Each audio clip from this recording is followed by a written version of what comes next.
Welcome everybody to our final presentation in this programming track. I want to introduce you to Jim Hester. Jim is a software engineer on the Tidyverse team, and he is going to talk about his work on GitHub Actions. All right, thanks everyone for coming. As Andre said, I'm Jim Hester. I'm a software engineer at RStudio, and I'm going to talk about GitHub Actions for R. So GitHub Actions is a new service recently released by GitHub, and it allows you to automate common workflows in software packages and in repositories that you have on GitHub. And one of the most common things that people want to do with these types of services is what's called continuous integration, or CI.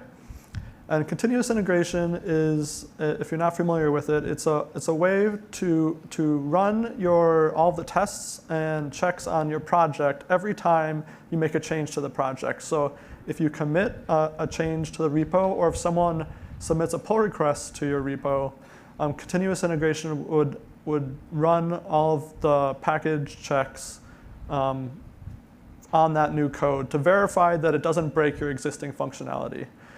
And this is a really great way to make sure that you don't accidentally break something, and also to give you confidence that the user, the person who submitted the pull request to you, isn't going to break something in your project.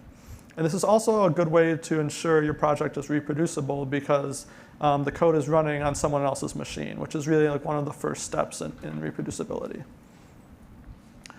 So Martin Fowler has this famous quote that if it hurts, you should do it more often. And that's really the crux of continuous integration.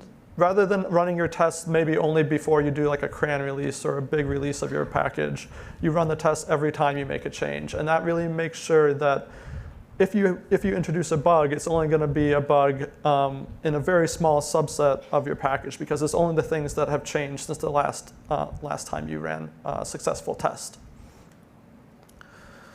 So what does this actually look like on GitHub? So this is all of the commits in one of my repositories, the Vroom repository. And next to each commit, you can see there's, it's kind of small, but there's a green check mark next to some, or a red X next to some others. And this is showing the check status of the checks that I ran on GitHub Actions for each of those commits. And if you click on one of these, the red check marks, it'll give you a more detailed view of all of the checks that were run. So here I'm running checks on multiple different operating systems, and you can see the Windows and Mac OS checks worked fine, but all of the checks on Linux seems to have broke. So clearly that gives you some idea of where the problem might lie already. And if you need more detail, there's a live log for the checks, and you can find exactly what line might have caused the error.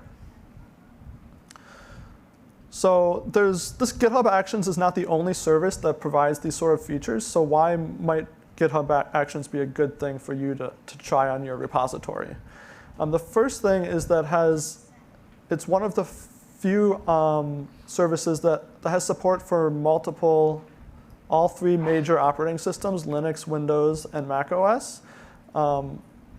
And it also has first-class support for Docker containers. So if your package or your project, if you're used to working in Docker containers, and you have all of your dependencies already bundled into a Docker container, you can use those on GitHub Actions very easily. It also has very generous resource allocations for your jobs. So you can run 20 concurrent jobs for a given repository, and those jobs can take up to 6 hours. And because GitHub Actions is built into GitHub, it doesn't require separate authentication and setup steps apart from your regular GitHub authentication. So as soon as you commit the configuration file that describes your workflow to your repository, it's going to start running on GitHub Actions. You don't have to do any additional manual setup. And you might ask, is this service free? And it is for open source, academic, and educational repositories. If you don't fall into one of those buckets, you can still use GitHub Actions, but you have to pay a fairly reasonable fee. So I mentioned there were some other services that do similar things to what GitHub Actions provides. Some of the most popular that are used in the R community are Travis CI, Circle CI, and Appveyor. You can see compared to these, GitHub Actions is one of the few that has support for all of these 3 operating systems and really good support for Docker containers. And then it also gives you many more concurrent builds than the other services provide for open source projects. And the maximum job length is the longest of any of the other options. And again, in terms of setup, because this is integrated into GitHub, it's like basically painless to set up. Whereas some of the other services range from moderately annoying to extremely annoying. So you might have noticed that in my talk abstract, it was about Azure pipelines and GitHub Actions. So why am I not talking about Azure at all? So the first thing is that it is true that Azure Pipelines has been around as a publicly available service for a lot longer than GitHub Actions. So as a result, it's much more mature. There's definitely more features available in Azure. However, because it's not integrated into GitHub, it's actually much more challenging to set up and get working on your project. And they actually share the same infrastructure. So GitHub Actions is running on the Azure cloud. And actually, a lot of the code, the backend code, is identical between the 2 services. So a lot of the features are basically the same between the 2. And because GitHub Actions is so much easier to get set up, and I think the features are just going to continue to improve over time, I just would recommend using GitHub Actions. So how do you actually do this on your repository? So in the developed version of the use this package, we have a function called use GitHub Actions. And this will create a workflow configuration file. These are a YAML file, if you're familiar with that format. And this describes to GitHub Actions the workflow that you want it to perform. So at the beginning, we have to tell GitHub Actions what GitHub event we want to run the action on, the workflow on. And so in this case, we want to run it anytime there's a push to the repository or there's a pull request. And the next thing we are specifying is what operating system the workflow should run on. In this case, we're running on macOS. And then we need to check out the code. So this checks out your Git code on the worker. And then we set up R using this custom action that I wrote to install R on the worker. And then we need to, so this is checking an R package. And those R packages usually have additional packages they depend on. So this set of code is installing the remotes package to install all of the package dependencies for the R package we're trying to check. And then finally, we can actually run the check on our package with the R command check package. So that's like the simplest workflow for doing a package check. In the tidyverse, we try to have a little bit more robust checks. We want to check on more than one operating system and more than one version of R. So we have this lengthier. So this is the entire file, which obviously you can't read, but I'm going to go through some of the features in this. And this uses a different function, use GitHub Actions tidy. So the first thing that this does is uses a matrix build, which means that instead of only building one operating system and one version of R, we're building on multiple different operating systems. So we're building on Windows, Mac OS, and Ubuntu Linux. And then we're also building on multiple versions of R. So it's building on RDevel, R3.6, and all the way back to R3.2. And we do this in the tidyverse packages to ensure that all of our packages work on even pretty old versions of R. The last thing this has is RStudio Package Manager. It takes advantage of RStudio Package Manager, which now provides Linux binaries. So that really speeds up the installation of installing your package dependencies on Linux. Another thing that helps with installing package dependencies quickly is package caching, which GitHub Actions also provides. And this code that I'm showing here is how you set that up for an R package. Another thing that this workflow does is it automatically will query using the RHub sysrex database. it automatically queries any Linux system dependencies that your packages or dependencies needs, and will automatically install them. So rather than having to know about these Linux system dependencies yourself, this will query them and install them for you automatically. And then finally, it's often, I guess not quite finally, but it's when a failure happens, it's often useful to download all of the logs for that check run to your local machine so you can inspect them more closely.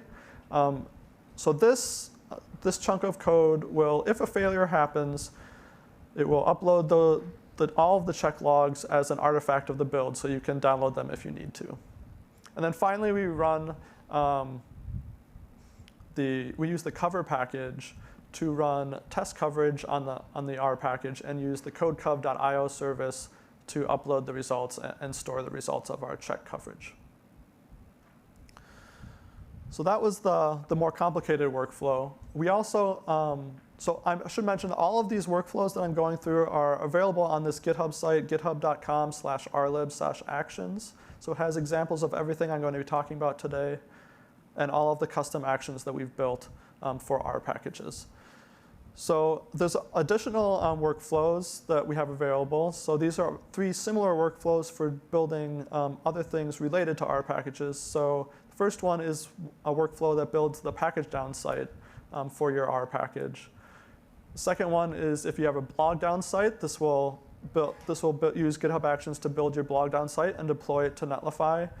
And the third one is if you have a book down book, you can use GitHub Actions to build your book and then deploy it to Netlify as well. So these are all fairly similar, so I'm only going to go through one of them, the blog down one. And you can add these to your project using the use GitHub action and then the file name. In this case, it's blogdown.yaml. So that's the full file. So what this does is the first thing is it installs R and pandoc. This is very similar to the workflow we already saw. The next thing is for this blog down site, I'm actually going to use the renv package to track the package dependencies I used in my site, and then install exactly the same versions that I used locally on the GitHub Actions worker. So that's what this is doing, and then it's also installing the Hugo web framework that you need for blogdown. And then finally, I can build the site using blogdown build site, and then deploy the site to Netlify by installing the Netlify command line tool, and then using that to deploy the site. So the other thing to point out in this slide is that I'm using a secret. So GitHub Actions lets you add secrets to your repository in the repository settings, and then you can use these secrets within your action workflows for doing things like I'm doing here if I have an authentication token I need.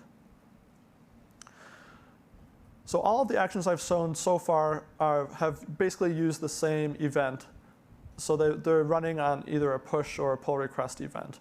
But you can actually trigger a GitHub action on any event in a GitHub repository. So some examples we have of triggering things on other events are an action that will re-render a readme.rmd file anytime you modify the contents of that file. So that won't run normally if you're editing something else in your repository, but if a given commit or pull request edits something that in that README, then this action will run and re-render. And then actually it will also push the results back to the repository. So you don't ever have to do that rendering locally. The second thing is it's a thing to help package maintainers when they're dealing with pull requests. So we have a custom GitHub action that looks for special comments that the package maintainer posts on a pull request /document and /style, and GitHub Actions uses this event, and when those comments appear, it will automatically run DevTools document or use the styleR package and restyle the pull request, and then push the result of those that code back to the pull request. So rather than the maintainer having to download the code locally, run like DevTools document, commit the result, and push it back, they can just comment /document. GitHub Actions will do all of this, and then you can go on with your code review. Another example is on my personal website on jimhester.com. I have this GitHub-inspired calendar that is showing like all of my activity throughout the year, and I have to update this every day. So I build my site with GitHub Actions, and I have you can schedule an action to run at a certain time. So I have this action running every day at 11 o'clock. And so that way I don't have to like update this manually every day. So I mentioned GitHub Actions has support for Docker containers. So how would that look? So this is a simple example of using a Docker container in a GitHub action. So you have to specify which container you want to use. And this is pulling, in this case, I'm using the Rocker verse container. And this is pulling from the Docker Hub. So this container is available on Docker Hub. And it will run all the rest of the code in that container. So here I'm fitting a model in one R script, and then I'm rendering an RMD file and creating an HTML output, and then uploading that HTML output as an artifact of the build. So this presentation was about GitHub Actions for R. This work was done by me, and also we had an RStudio intern, Max Held, who did a lot of the early pioneering work of this over the summer. So this wouldn't be possible without him. All of the workflows that I talked about are available on github.com/rlib/actions. And that also has all of our custom actions. So if you're looking for information about using GitHub Actions for R, that's the best place to go. And if you want to try these out on your repository, you can go to use GitHub Actions. And the slides are available on SpeakerDeck at that URL. So thank you.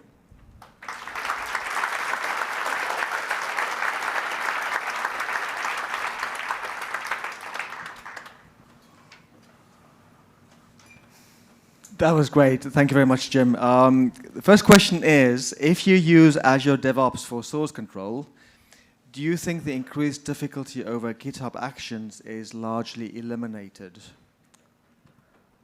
I know basically nothing about Azure DevOps, but yeah, I think so. I think if you're already like in sort of the Azure ecosystem, I think maybe Azure pipelines might work, but I don't know for sure.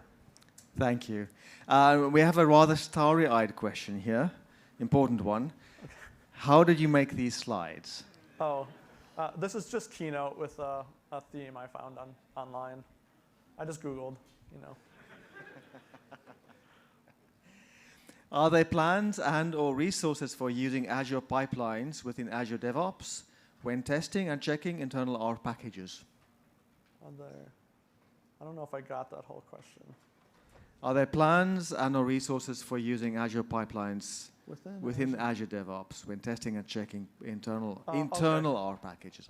So there are no plans on our team. In terms of the tidyverse team, we're very much, I think, going to just steer towards GitHub Actions for all of our repositories. I think that's probably for our open source work. I think, and we do all of our work on GitHub, so I think it makes a lot of sense for us to invest resources there rather than in Azure. Thank you. Can you say something about your experience of moving from Travis CI to GitHub Actions for the tidyverse project? Yes. Yeah. So I think so. We've made Travis, the configuration you need for Travis, very simple. Like you can basically just have language R and a couple more lines. The workflow files you use in GitHub Actions are a little bit longer, but I think some people, when they're using Travis, don't understand all of the steps that are going on when you set language R. So part of my motivation in GitHub Actions was to make that a little bit more transparent, so it would be easier for people to understand exactly what was happening, and that they could modify it if they need to. Yeah. Thank you. And I think there's time for one more, perhaps. this person is asking, you mentioned cron tab, you can schedule kicking off an action. Can GitHub Actions be used to provide a package that has data that refreshes hourly or at some frequency? Or are there pros and cons? Are there reasons why you would not do that? You can definitely do that. So you could schedule a GitHub action to run hourly and then deploy, like create data and then deploy it wherever. Like there's actually, so I didn't talk about any of this, but there's like a whole marketplace of custom actions that people have developed for use in GitHub Actions, and they can do things like deploy to Amazon S3 or Azure Cloud or wherever, basically.